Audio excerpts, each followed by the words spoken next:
आगे बढ़ेगा, निकलेगा, जो रिवीजन बहुत फास्ट कर रहा होगा और जिसका करंट अफेयर पर कमांड बहुत अच्छा होगा। करंट अफेयर की जिम्मेदारी हमने ली थी। हमने यह दावा वादा किया था शुरुआत में कि हम आपके लिए करंट अफेयर की 17-18 थीम्स को कवर करेंगे और हम ज्यादातर को कवर कर चुके हैं। जैसे हम मिलिट्री एक्सरसाइज पर एक थीम कवर कर चुके, हम रिपोर्ट्स पर 2 थीम कवर कर चुके, ग्लोबल और इंडियन रिपोर्ट्स, हम अपॉइंटमेंट को सारे को कवर कर चुके, हम ऑपरेशंस को कवर कर चुके, हम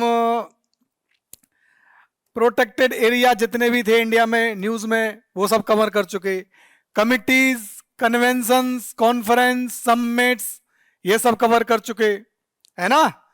और यूपी का बजट भी कवर कर चुके, यूपी का बजट भी कवर कर चुके। अगर आप चैनल पर नए हैं तो इन थीम्स को एक बार जाके देख लीजिए। हमारी ये कोशिश है कि इन थीम्स के बाहर करंट अफेयर्स में आपका एक भी क्वेश्चन नहीं आना चाहिए, जैसा मेरी कोशिश है, क्योंकि मैं पीवाईक्यू के एनालिसिस के बेस पर यह दावा कर सकता हूं कि मैंने उस हर एक चीज को अपनी थीम में कवर किया है जो इस साल 2025 में प्रीलिम्स के क्वेश्चन का आधार बन सकता है। आपको कहीं और जाने की जरूरत नहीं है। हर एक वीडियो में उस पीपीटी का पीडीएफ भी डाला है ताकि आपको नोट्स बनाने की भी के लिए अगर टाइम कम है तो आप वहां से सीधा नोट डाउनलोड करें और अपने सिस्टम में पढ़ लें। तो आज की हमारी थीम है स्पेस मिशंस, है ना, और स्पेस टेक्नोलॉजी बोल लेंगे जिसको। स्पेस मिशन के साथ साथ हम और क्या कवर करेंगे इसमें, हम इसमें डिफेंस टेक्नोलॉजी भी कवर कर लेंगे कि डिफेंस टेक्नोलॉजी जितनी भी न्यूज में रही है और इस साल के एग्जाम के लिए जो डिफेंस टेक्नोलॉजी काम की हो सकती है वो, और इसके साथ हम कवर करेंगे बुक्स और उनके ऑथर्स। ये आज की थीम का हमारा टॉपिक है, ठीक है। तो चलिए शुरू करते हैं अपनी इस थीम को। तो स्पेस मिशन या स्पेस टेक्नोलॉजी लॉन्च्ड बाई, किसने लॉन्च किया और उसका ऑब्जेक्टिव या फीचर क्या है, फीचर फाइंडिंग उसने जो भी करा है। तो Jupiter space camera, Jupiter space camera launch किसने किया है, एल्बिट सिस्टम, इजराइल के ने, इजराइल की एक कंपनी है एल्बिट सिस्टम, है ना। तो इसने लॉन्च किया है जुपिटर स्पेस मिशन। अच्छा, इसका ऑब्जेक्टिव क्या है, तो अर्थ ऑब्जर्वेशन मिशन है ये, सच एज मिलिट्री मॉनिटरिंग करनी है, एनवायरमेंटल एनालिसिस करना है। तो ये अर्थ ऑब्जर्वेशन का एक कैमरा है जो स्पेस में लगाया जाएगा, ठीक है। अग्निबाण सॉर्टेड, ये किसने लॉन्च किया है, क्या है ये, तो अग्निकुल कॉस्मोस करके एक कंपनी है ना, इंडिया की ही है, प्राइवेट कंपनी है, प्राइवेट कंपनी है इंडिया की, उसने अग्निबाण सॉर्टेड नाम की स्पेस टेक्नोलॉजी डेवलप करी है। तो क्या है ये, world largest single piece 3D printed rocket engine है। भाई दुनिया का सबसे बड़ा 3D printed rocket engine India की एक प्राइवेट कंपनी ने बना दिया। तो मतलब यूपी के लिए, यूपी आयोग के लिए जो पेपर बनाता है उसके लिए ये टॉपिक बन जाता है one of the most important. क्यों, क्योंकि भाई एक इंडियन प्राइवेट कंपनी ने इतना बड़ा कारनामा कर दिया है, तो इतना बड़ा कारनामा कर दिया तो सवाल का आधार बन जाता है, इसलिए हमने इसको शामिल किया और आप इसे रट लीजिए। James Webb space telescope launch किसने किया था, नासा ने। तो इसने क्या डिस्कवर किया है, एक नया मून, एक नया चांद ढूंढ लिया है, किसका, यूरेनस का। तो सवाल सीधा बन सकता है कि निम्नलिखित में से किस एजेंसी के या किस टेलीस्कोप ने यूरेनस का नया चांद खोजा है, तो आपको बता देना है नासा के जेम्स वेब टेलीस्कोप ने खोजा है। ध्यान रखना है नया चांद है और यूरेनस का है। वो ऐसा भी पूछ सकता है कि हाल ही में यूरेनस के 29वें चांद को किसने खोजा है, तो 29वां चांद था जो अभी खोजा गया था, तो जेम्स वेब टेलीस्कोप। इस पीपीटी का हर एक अक्षर आपके काम का है, आपको रटना है। मैंने इसमें ऐसी कोई इंफॉर्मेशन नहीं शामिल करी है जो सवाल बनने का मोस्ट इंपॉर्टेंट आधार नहीं थी, ठीक है। तो 1200 कलाम रॉकेट, 1200 क्वांटिटी नहीं है इसके, 1200 नाम ही है केवल, 1200 कलाम रॉकेट, 1200 ना, 1200 वहां नहीं है, 1200 नहीं है, इसके नाम में ही शामिल है 1200 कलाम। तो Indian space startup Skyroot, किसने? स्काई रूट एरोस्पेस है, एक इंडियन स्पेस स्टार्टअप है। ये भी कौन सी है? प्राइवेट है। अब तक इसरो का राज रहता था स्पेस मिशन से रिलेटेड, स्पेस टेक्नोलॉजी के डेवलपमेंट से related, DRDO ISRO, DRDO ISRO, DRDO ISRO. लेकिन अब सरकार ने स्पेस सेक्टर को प्राइवेट सेक्टर के लिए खोल दिया है और प्राइवेट सेक्टर बड़े बड़े कारनामे कर रहा है। अगर कोई प्राइवेट सेक्टर शुरुआती फेज में इतने बड़े बड़े कारनामे करेगा तो वो आयोग के लिए one of the most important base बन जाएगा पीवाईक्यू बनाने का। तो क्या किया इसने? India's first privately developed orbital class rocket बनाया है इसने। भारत का पहला ऑर्बिटल क्लास रॉकेट बनाया है, पहला। तो जो कोई काम पहली बार होता है वो आयोग के लिए इंपॉर्टेंट और फेवरेट टॉपिक हो जाता है। सूर्या रॉकेट, सूर्या रॉकेट का विकास किया है किसने? सूर्या रॉकेट, इसका दूसरा नाम है नेक्स्ट जनरेशन लॉन्च व्हीकल, एनजीएलवी। एनजीएलवी कहो, सूर्या रॉकेट कहो, ये एक ही नाम है दोनों के। किसने डेवलप किया है? ये इसरो ने। क्या है? अंडर डेवलपमेंट, अभी बन रहा है, बना नहीं है, अभी विकसित नहीं हुआ है, विकास हो रहा है इसका, बन रहा है। और लार्जेस्ट रॉकेट होगा ये इसरो का अब तक का। जब बन के रेडी हो जाएगा तो ये सबसे बड़ा रॉकेट होगा। ऐसा माना जाता है कि 40 मंजिल ऊंचा होगा ये, इतना बड़ा होगा, 40 मंजिल ऊंचा रॉकेट, अंदाजा लगा सकते हो। Venera D mission, Venera D mission किसका है? रसिया का है, रूस ने लॉन्च किया है। तो किसके लिए है? वीनस के लिए है, एक्सप्लोर करेगा वीनस को। ठीक है। तियानवेन 2 किसका है? चाइना का है। तो क्या करेगा ये? To retrieve sample from near earth asteroid, asteroid से सैंपल लाने के लिए निम्नलिखित में से किस स्पेस एजेंसी ने या किस स्पेस मिशन ने, किस मिशन को छोड़ा गया है? तो उत्तर आएगा चाइना के तियानवेन 2, है ना। तो इस स्पेस मिशन का उद्देश्य है अर्थ एस्टेरॉइड से सैंपल लेके आना। SCOT, space camera for object tracking, है ना। दिगंतारा एक प्राइवेट ओन्ड स्टार्टअप है, स्पेस टेक्नोलॉजी स्टार्टअप है, बेंगलुरु बेस्ड। दिगंतारा, दिगंतारा, दिगंतारा ये स्कॉट है। तो ये पूछेगा कि SCOT space camera for object tracking किसका इनिशिएटिव है? तो आपको नाम बताना है, इसरो का नहीं, किसका? दिगंतारा का, है ना। दिगंतारा का है। तो वर्ल्ड फर्स्ट कॉमर्शियल सैटेलाइट है भैया, वर्ल्ड फर्स्ट कॉमर्शियल सैटेलाइट है for space situational awareness which involves tracking and characterising object in earth orbit, है ना। It is designed to track orbital debris as small as 5 centimetre. मतलब पृथ्वी की कक्षा में जो डेब्रिस घूम रहा है उसकी ट्रैकिंग के लिए पहला कॉमर्शियल है। मतलब ये औरों से काम लेगा, ये उनके लिए ढूंढ के बताएगा कि कहां पे कितना डेब्रिस घूम रहा है स्पेस में, धरती की कक्षा में, है ना। तो पहली बार कोई काम हो रहा है और इंडिया की तरफ से हो रहा है, प्राइवेट की तरफ से हो रहा है। तो ये 3 तरफ से इंपॉर्टेंट है, इस पर 3 स्टार बना लो। ठीक है, चलो आगे चलते हैं। विक्रम 3201 एंड कल्पना 3201, विक्रम 3201 और कल्पना 3201, ये किसने लॉन्च किया है? स्पेस मिशन क्या है? इसरो है, इसरो के द्वारा लॉन्च किया गया है। ये स्पेस मिशन से रिलेटेड क्या है? ये 32 बिट माइक्रो प्रोसेसर्स है, चिप्स है। ये क्या है? चिप है। तो पूछ सकता है विक्रम 3201 या कल्पना 3201 निम्नलिखित में से क्या है? चिप है, रॉकेट है, रॉकेट का इंजन है, सैटेलाइट है, मिसाइल है, क्या है? वो ये पूछेगा, है ना। वो ये नहीं पूछेगा किसने विकसित किया, वो ये पूछेगा कि ये है क्या। तो आपको याद रखना है क्या है ये? चिप है जो सैटेलाइट्स में या रॉकेट इंजन में लग के जाएगी ताकि जो जा रहा है उसको प्रोसेस कर सके, वहां जाके प्रोसेस कर सके। ब्लू घोस्ट मिशन 1 क्या है ना, ये किसने, इसका नाम है, प्राइवेट कंपनी है ना, यूएसए की, fear fly aerospace. Fear fly aerospace company है, कहां की, यूएसए की, सरकारी नहीं है, कौन सी, प्राइवेट है। क्या क्या काम कारनामा है क्या इसने, तो first commercial lunar soft landing करेगी, कौन, प्राइवेट।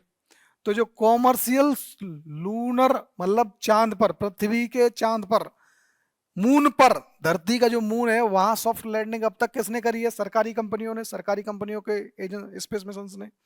लेकिन पहली बार ऐसा होने जा रहा है कि फियर फ्लाई एरोस्पेस एक कंपनी है यूएसए की, जो ब्लू घोस्ट मिशन के तहत क्या करेगी, चंद्रमा पर सॉफ्ट लैंडिंग होगी, प्राइवेट कंपनी की, ठीक है, प्राइवेट कंपनी की तरफ से चंद्रमा पर पहली बार सॉफ्ट लैंडिंग करने वाली कंपनी का नाम बताओ, तो फियर फ्लाई एरोस्पेस।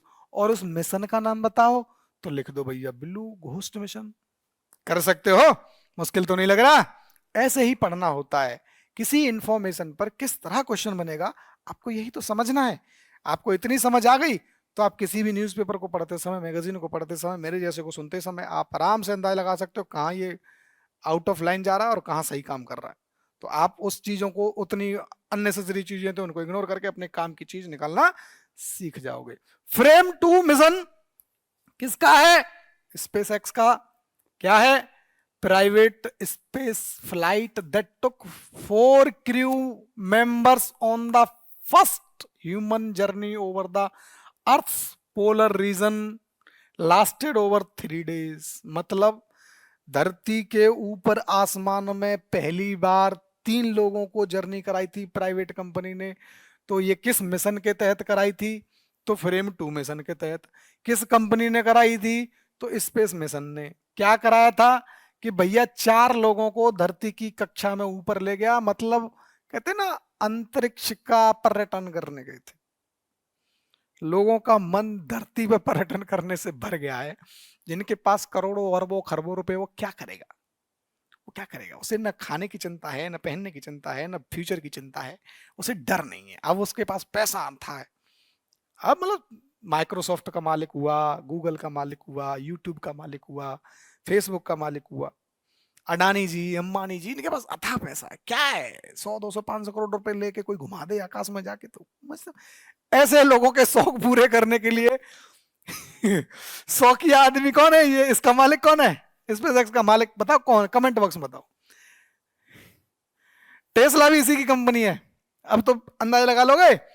तो उस शौकिया आदमी ने शौकिया लोगों के शौक को पूरा करने के लिए एक मिशन चला दिया, फ्रेम 2 मिशन। अरे भाई धरती पे क्या कम नजारे हैं, तुम आसमान में पर्यटन करने जा रहे, बट ठीक है, एक्सप्लोर करना चाहिए, इन्वेस्ट हो रहा है, आगे और कुछ इनोवेशन लेके आएगा, हमें उस पर्सपेक्टिव से भी देखना चाहिए। तो फ्रेम 2 मिशन अंतरिक्ष पर्यटन से संबंधित निम्न में से कौन सा मिशन संबंधित है, तो नाम बताना है, फ्रेम 2। किस कंपनी का है, तो नाम बताना है, स्पेस एक्स। रट लोगे, क्योंकि दुनिया में पहली बार काम हो रहा है, नया काम हो रहा है, बड़ा काम हो रहा है, तो आपको बनना है। यूरोपा क्लिपर मिशन किसका है, नासा का। क्या है, to investigate Jupiter's moon Europa. यहां कई तरीके से क्वेश्चन बन सकता है, एक स्टैटिक में जाके बन सकता है कि जो यूरोपा मून है वो किसका मून है, तो बता देंगे आप जुपिटर का। ये स्टैटिक का है, ज्योग्राफी का। लेकिन डायरेक्ट पूछेगा करंट से, तो वो ये पूछेगा कि जुपिटर के मून यूरोपा के इन्वेस्टिगेशन के लिए जो क्लिपर मिशन है वो किस एजेंसी का है, तो बताएंगे आप, नासा का, ईएसए का, इसरो का, चाइना का, बता देंगे आप। या वो सीधा पूछ लेगा कि नासा का कौन सा मिशन है जो जुपिटर के यूरोपा मून पर इन्वेस्टिगेशन के लिए गया है, तो आपको बताना होगा यूरोपा क्लिपर मिशन। ऐसे पढ़ते हैं चीजों को, ठीक है, समझ पा रहे हैं आप। मैं जबरदस्ती खींच तो नहीं रहा। यहां तक हुई आपकी स्पेस टेक्नोलॉजी खत्म, जो इस साल के लिए न्यूज में हो सकती थी। अब आती है डिफेंस टेक्नोलॉजी ऑफ इंडिया। तो डिफेंस टेक्नोलॉजी देख लेते हैं। हमने आईएनएस सारे एक जगह रखे हैं, तो आईएनएस उदयगिरी क्या है, इससे ज्यादा जरूरी है पूछेगा वो किसने बनाया है, नाम के साथ पर्पस से ज्यादा पूछेगा वो डेवलपर, लेकिन हमने पर्पस भी रख दिया है। सॉरी, उदयगिरी वॉरशिप है, मझगांव डॉक शिप बिल्डर्स ने बनाया है इसे। आईएनएस हिमगिरी भी एक वॉरशिप है, बनाया किसने है? गार्डन रीच शिप बिल्डर्स ने। आईएनएस निस्तर या निस्तार किसने बनाया? क्या है ये? डाइविंग सपोर्ट वेसल है, और बनाया किसने? हिंदुस्तान शिपयार्ड लिमिटेड ने। अटल क्या है? एक पेट्रोल वेसल है, मतलब गश्ती पोत है, किसने बनाया है? गोवा शिपयार्ड लिमिटेड ने। समुद्र प्रचेत क्या है? पॉल्यूशन कंट्रोल वेसल है ना। तो अगर वो क्वेश्चन पूछ सकता है तो ऐसे भी पूछ सकता है कि एक तरफ ये आईएनएस दे देगा इधर, और इधर दे देगा इनका पर्पज, तो आपसे ये भी पूछ सकता है सिंपली। तो आईएनएस विस्तार बोल देगा सपोर्ट वाला, अटल बोल देगा पेट्रोल वेसल वाला, समुद्र प्रचेत बोल देगा पॉल्यूशन कंट्रोल वाला, ऐसे भी पूछ सकता है और यहां भी पूछ सकता है। तो आपको याद रखनी है हर एक बात। इक्षक हाइड्रोग्राफिक सर्वे वेसल है, ये सर्वे के लिए है, ये पॉल्यूशन कंट्रोल के लिए है, ये सिंपली गश्त के लिए है, और ये डाइविंग सपोर्ट के लिए। तो हर एक का ऑब्जेक्टिव आपको जरूर याद रखना है, पर्पज। अब याद समझ में आ रहा है मुझे भी कि क्यों ये पर्पज जरूरी था, क्योंकि हर एक पोत का पर्पज अलग है। अदम्य, अदम्य साहस होता है ना, अदम्य एक पोत का भी, आईएनएस सिस्टम का भी, इंडियन नेवल सिस्टम का भी मतलब वो है, नाम है। तो फर्स्ट फास्ट पेट्रोल वेसल है, मतलब बहुत तेज भागने वाला पहला अदम्य आईएनएस है, एक जो जहाज है, पोत है, पोत युद्ध पोत बोलते हैं उसको, ठीक है। और बनाया किसने है? ग्रीन गोवा शिपयार्ड लिमिटेड ने, ठीक है। ये जो इस इक्षक था ये किसने बनाया था? गार्डन रीच शिप बिल्डर्स ने। INS Tamal last foreign stealth multi role frigate है ये, मतलब लास्ट क्यों है? क्योंकि इसके बाद जो स्टेल्थ मल्टी रोल फ्रिगेट है अब इंडिया खुद बनाएगा। इसके बाद, अब के बाद हम दुनिया, मतलब ये कमिटमेंट किया है इंडियन नेवी ने कि हम अब के बाद से जो स्टेल्थ मल्टी रोल फ्रिगेट होते हैं हम ये किसी और देश से एक्वायर नहीं करेंगे, अब हम खुद ही बनाया करेंगे। इसलिए ये लास्ट है, और कोई चीज लास्ट होती है, फर्स्ट होती है, बड़ी होती है, छोटी होती है, सबसे वो यूपीपीसीएस के लिए काम की हो जाती है, और हमारे काम का हो गया। तो इसको रट लो। और ये लिया कहां से गया था? रसिया से हम एक्वायर कर रहे हैं इसको, ठीक है। आईएनएस कौंडिन्य, आईएनएस कौंडिन्य कुछ नहीं है, बस एक शोकेस है ये दिखाने का कि भाई हमारी इतिहास भी से बिल्डिंग से बहुत परिचित थी, सिर्फ इतना काम है इसका और कुछ नहीं है। क्या है? एंशियंट सिले वेसल है ना, सिंबलिक शिप है to show that Indian tradition of ship building. हम आज से नहीं जानते शिप बनाना, हम चिरकाल से जानते हैं, सनातन काल से हम जहाज बनाते आए हैं। इसका 100 पीस है क्या? आईएनएस भी कौंडिन्य। और बनाया किसने है? लोकल्स लोगों ने बनाया है। किसकी मदद से? आईआईटी मद्रास की मदद से, टेक्निकल सपोर्ट जो आईआईटी से चाहिए था। इसके लिए एक आर्किटेक्टर का नाम है, जो इसका मेन आर्किटेक्ट है उसका नाम आप मुझे कमेंट बॉक्स में बताएंगे। आई होप इसका नाम दिए रखा है, सर्च करके बता दो, चैट जीपीटी इतना कर देगा आपके लिए। आईएनएस अचल फास्ट पेट्रोल वेसल है, बनाया किसने है? गोवा शिपयार्ड लिमिटेड ने। आईएनएस सूरत इंडिजिनस वारशिप है, ये इंडिजिनस वारशिप है तो रट लो इसको। आईएनएस सूरत बनाया किसने? मझगांव डॉक शिप बिल्डर्स ने। आईएनएस नीलगिरी इंडिजिनस वारशिप है दूसरा, फिर तो ये बनाया किसने? मझगांव डॉक शिप बिल्डर्स ने। आईएनएस उत्कर्ष एक वारशिप है जो बनाया है एल&टी,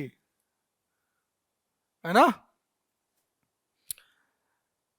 आईएनएस तवस्य वॉरशिप है, ये बनाया है गोवा शिपयार्ड लिमिटेड ने।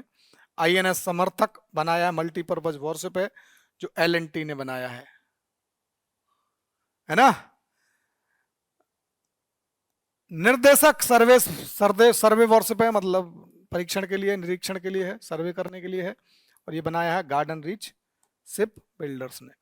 INS Arnala first indigenous anti submarine warship है, रट लो भैया, जो का ये काम पहली बार हो रहा है इंडिया में। और आईएनएस अर्नाल नाम है इसका। क्या है? First indigenous anti submarine warship है, सबमरीन को तोड़ मरोड़ने वाला, खत्म करने वाला, नष्ट करने वाला पहला है INS कर्नल। बनाया किसने? गार्डन रीच शिप बिल्डर्स ने। S4, S4 क्या है? Fourth nuclear powered ballistic missile submarine, मतलब मिसाइल सबमरीन है। फोर्थ है, न्यूक्लियर पावर्ड है, बैलिस्टिक मिसाइल सबमरीन है। तो ऐसी सबमरीन है जिसमें न्यूक्लियर, पहले तो ये न्यूक्लियर पावर्ड है सबमरीन, और इसमें बैलिस्टिक मिसाइल इससे लॉन्च की जा सकती है, वैसी है S4। रसिया से इससे सिमिलर नाम की एक मिसाइल प्रणाली हमने खरीदी थी, मिसाइल डिफेंस प्रणाली। उसका नाम क्या है आप मुझे कमेंट बॉक्स में बताएंगे। बनाया किसने है? विशाखापट्टनम शिप बिल्डिंग सेंटर ने बनाया है।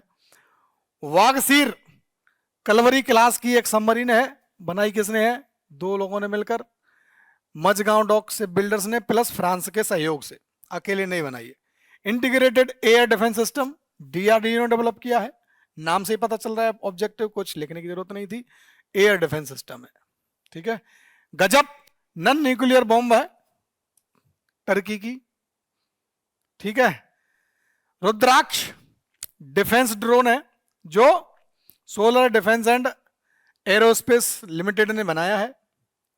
Vertical launched short range surface to air missile, समझ में आ रही है? SRSAM का क्या मतलब हुआ? अगर इसको पूरा शॉर्ट फॉर्म में लिखोगे तो ऐसा लिख पाओगे आप, VLSRSAM,